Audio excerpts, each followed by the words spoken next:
Berdasarkan sejarahnya, Hongkong merupakan kolonial Inggris selama 150 tahun.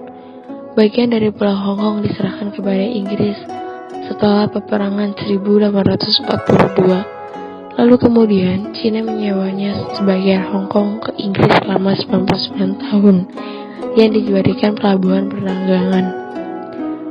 Wilayah ini juga dijadikan tempat imigran untuk melarikan diri dari ketidakstabilan, kemiskinan, dan penganiayaan di daerah Tiongkok.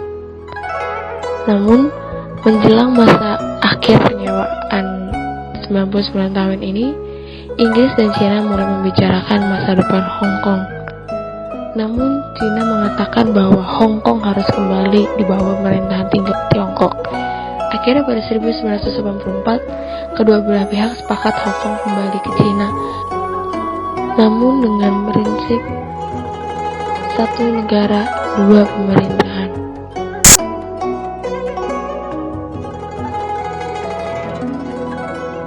What is the basic law of Hong Kong?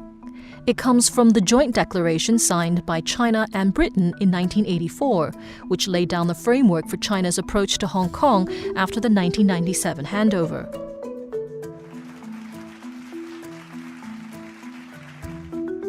Under the principle of one country, two systems devised by Deng Xiaoping, Hong Kong's capitalist system and way of life are to remain unchanged for 50 years until 2047. The Basic Law is the city's mini-constitution containing those policies. It was drafted by a committee of 59 people.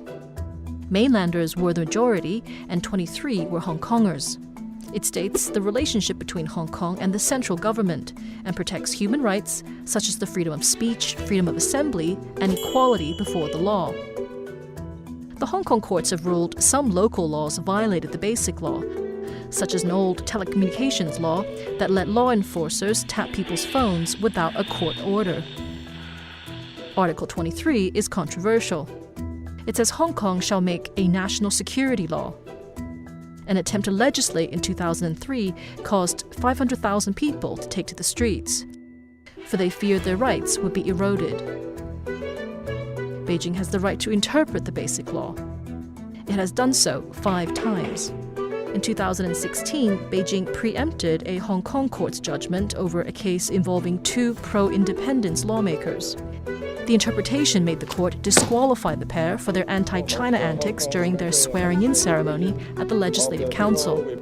Of the Hong Kong Special Administrative Region of the People's In recent years, activists have called for a new agreement between Beijing and Hong Kong beyond 2047.